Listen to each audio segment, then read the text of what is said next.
He's the most terrifying serial killer you've never heard of. Haddon Clark has confessed to several murders, but investigators say he could have over 100 victims. At the center of the mayhem, a cellmate of Haddon's that was able to get key evidence into Haddon's murder spree across America because Haddon thought he was Jesus Christ. Born Evil, the Serial Killer and the Savior, an ID true crime event, continues tonight at 9. Watch on ID or stream on Max. Set your DVR.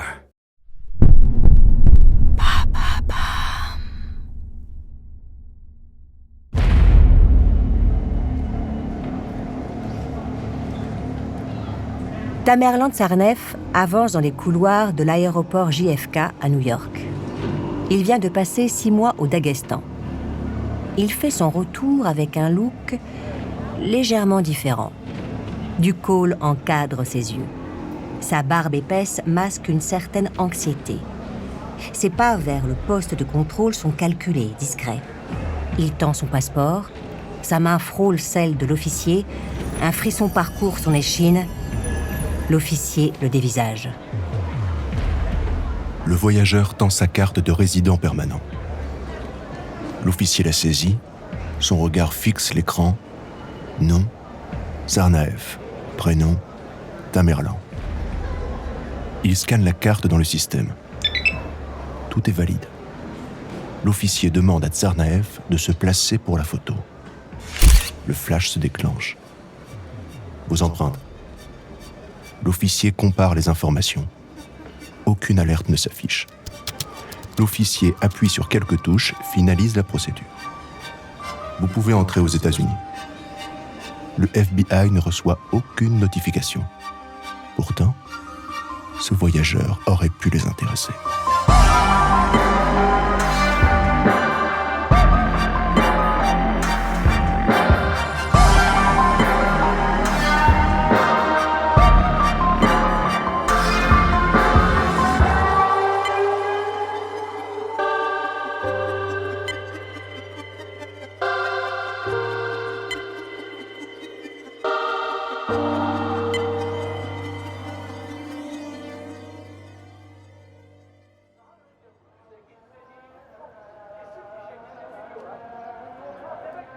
Janvier 2013.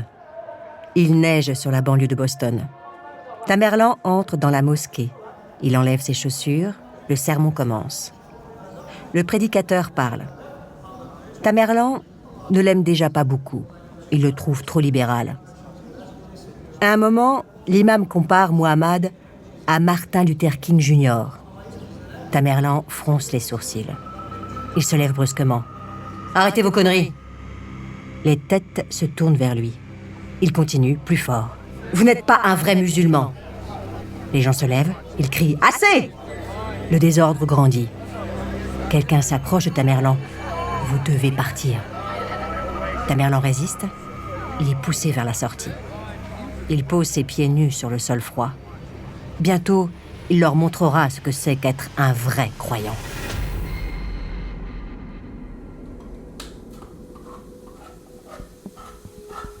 Dans la cuisine, des tas de poudre noire s'accumulent sur une table usée. Dzhokhar apporte un nouveau sac rempli de feux d'artifice. Machinalement, les deux frères déchirent les pétards et les fusées. La poudre noire sent fort. Elle couvre leurs mains, leurs vêtements. Elle s'accumule dans des Tupperware.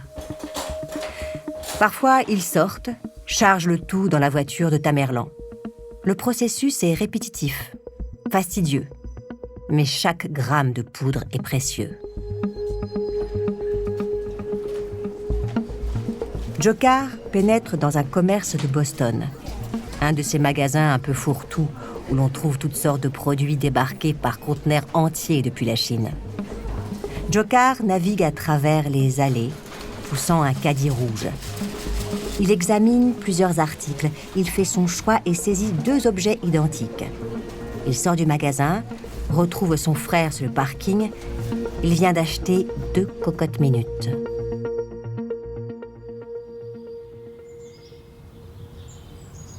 Début avril 2013. Comme souvent, Dzhokhar vient rendre visite à Tamerlan. Catherine, sa femme, l'accueille. Les frères discutent dans la chambre, seuls.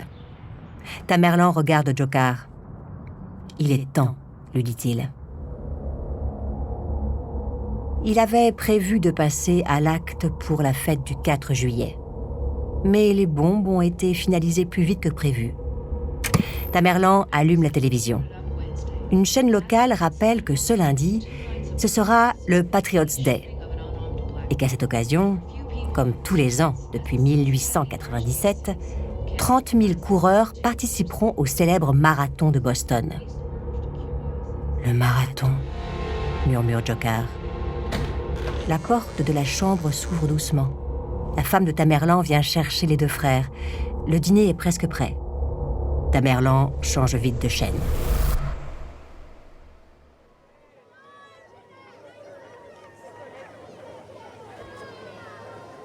Le 15 avril 2013, Tamerlan et Dzhokhar portent des vêtements sombres et des lunettes de soleil. C'est la première fois qu'ils viennent voir le marathon de Boston. Il est 2h de l'après-midi. Ils marchent vers la zone d'arrivée. Puis se séparent. Boylston Street est bondée. Tamerlan Tsarnaev se fraye un chemin dans la foule. Il porte un sac à dos. Dans ce sac, une cocotte minute remplie d'explosifs. Tsarnaev jette des regards autour de lui. Il cherche l'endroit parfait. Les gens ont l'air détendus, insouciants. Parfait, se dit Tamerlan. Il s'arrête, il pose discrètement le sac à dos et s'en va.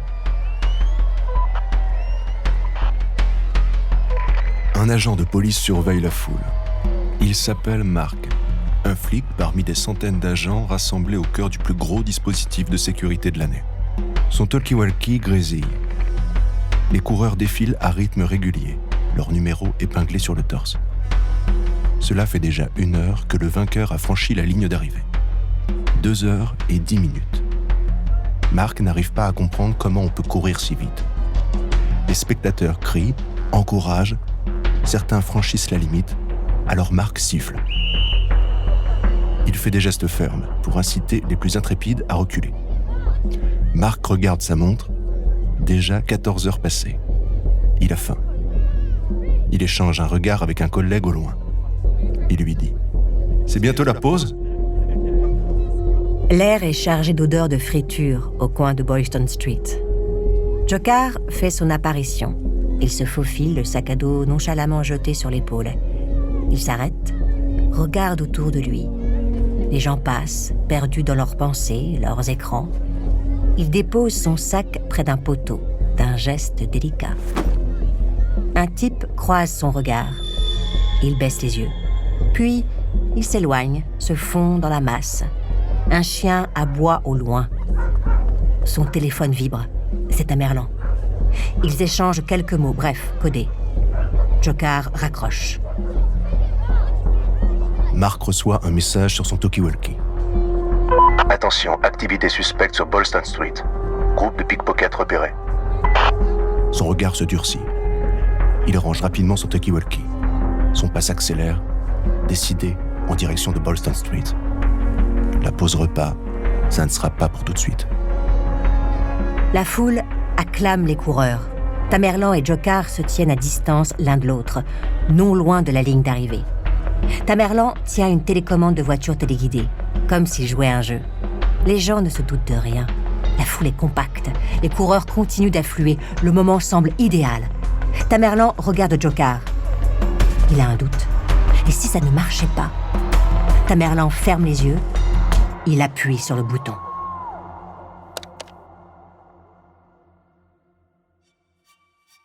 Avant de continuer cet épisode, nous voulions vous remercier pour votre écoute. Si vous voulez continuer de nous soutenir, abonnez-vous à la chaîne Bababam Plus sur Apple Podcasts. Cela vous permettra une écoute en avant-première et sans interruption. Ou bien écoutez ce message de notre partenaire, sans qui ce podcast ne pourrait exister. Ne partez pas, on se retrouve tout de suite.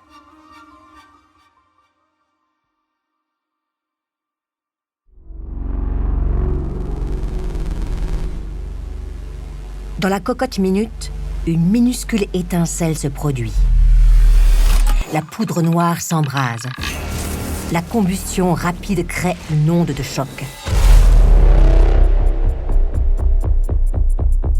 La pression augmente, l'air ne peut pas échapper. En quelques millisecondes, la poudre noire se consume entièrement. Le gaz sous pression s'accumule jusqu'à provoquer la fragmentation de toute la cocotte minute.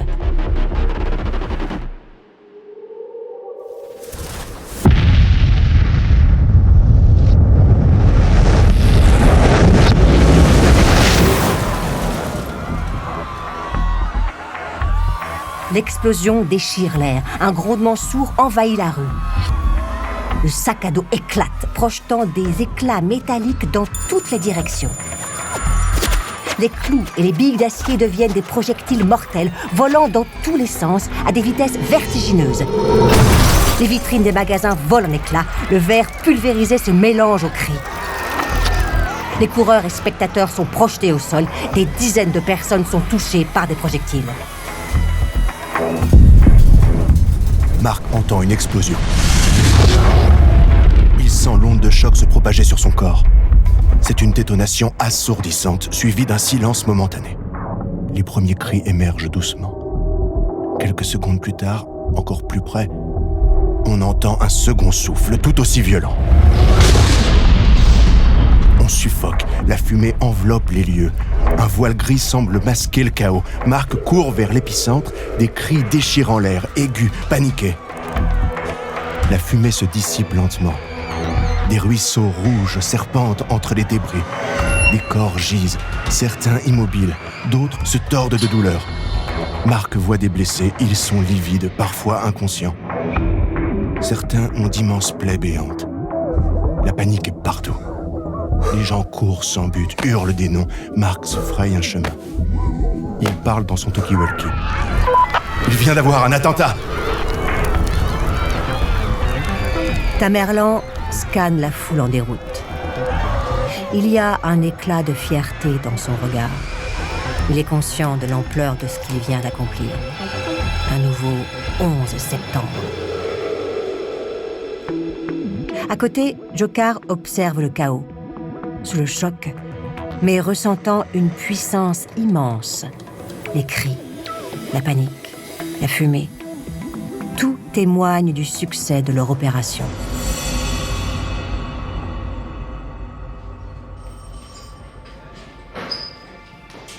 Ce jour-là, William Evans, le commissaire de la police de Boston, court aussi le marathon. Alors qu'il porte encore sa tenue de course, un officier s'approche, le visage tendu. « 2 bombes ont explosé, dit-il. La ville est en chaos, les rues sont bloquées. » Evans reste calme et se précipite chez lui pour enfiler son uniforme. Puis il court direction le Westin Hotel. C'est là qu'est installé le poste de commandement temporaire. À l'intérieur, les visages sont graves. Evans rejoint le commissaire Edward Davis. Autour d'eux, il y a des cartes et des écrans. Evans réfléchit au plan. Il sait qu'il ne faut pas perdre une seconde. Il y a déjà une zone de 20 blocs à sécuriser. On décide de commencer par le nord. Evans reçoit un autre appel. Aucune bombe supplémentaire n'a été trouvée pour l'instant. Il respire un peu. Le téléphone sonne encore. Le bilan provisoire est tombé. 3 morts, dont un enfant de 8 ans. Dzhokhar et Tamerlan avancent, mêlés à la foule. Comme tous les autres, ils doivent évacuer le périmètre de sécurité. Autour d'eux, la plupart des gens pleurent. Ils croisent des ambulances, des flics, des enfants en état de choc, des pompiers, des coureurs qui cherchent encore à finir leur marathon. Ils s'éloignent encore. Le son des sirènes s'amenuise. Dans une ruelle déserte, ils s'arrêtent, un instant seulement. Ils se serrent dans les bras. « Bien joué », murmure Tamerlan à son frère.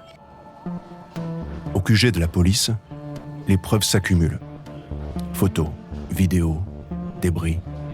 Chaque indice est précieux. La nuit tombe. Le travail continue inlassablement. Evans surveille, coordonne. On attend avec impatience le résultat des caméras de surveillance. Une équipe scientifique analyse les éclats de métal retrouvés. des clous et des billes d'acier. Ils étudient des restes de circuits imprimés et des fils. Puis, on apprend que le couvercle d'une cocotte minute a été retrouvé. Les enquêteurs commencent à faire le lien avec un manuel d'Al-Qaïda, expliquant comment fabriquer une bombe. Les enquêteurs arrivent au Boston Medical Center. Ils traversent rapidement les couloirs, direction la chambre d'un certain Jeff Bowman. L'atmosphère est calme. Jeff est éveillé, fixant l'entrée, allongé. Sous les draps, il n'y a plus de jambes. Il vient d'être amputé à cause de la bombe. Les officiers se présentent, prêts à noter. Jeff hoche la tête, le visage marqué par la douleur. J'ai vu le gars, on s'est regardé. Il a posé son sac par terre et il est parti. Il décrit un homme plutôt jeune et parle de ses vêtements avec une précision remarquable. Après l'attentat, Tamerlan et Dzhokhar se glissent dans le quotidien avec une aisance déconcertante. Dzhokhar pousse la porte de la salle de sport accueillie par le cliquetis familier des haltères. Il échange des poignées de main, des tapes dans le dos, il blague avec des amis. Parfaitement insouciant. Dans la salle de sport, il y a aussi Tamerlan. Les deux frères se regardent parfois. Ils se comprennent sans même se parler. Ils se permettent de croire qu'ils ont orchestré l'attaque parfaite, qu'ils ont déjoué le système et qu'ils peuvent maintenant jouir d'une liberté sans fin. Les analystes sont penchés sur leurs écrans. Il y a des dizaines d'heures de vidéos à regarder. Toute une salle est plongée dans une semi-obscurité. Soudain, il y a une alerte. Quelque chose attire l'attention d'un analyste. Deux hommes, sac à dos sur l'épaule, apparaissent à l'écran. Ils se déplacent dans la foule. Leur comportement semble suspect. Les analystes marquent la vidéo, zooment sur les visages, les sacs à dos sont posés, les hommes s'éclipsent rapidement. On connaît désormais leur apparence. Mais comment connaître leur identité ? Une réunion est convoquée d'urgence. Les cadres du FBI et de la police se rassemblent. Faut-il rendre la vidéo publique ? La question divise. Certains craignent que les suspects s'inquiètent et prennent la fuite. D'autres insistent. La publication peut accélérer leur identification. Les heures passent. La décision ne peut plus attendre.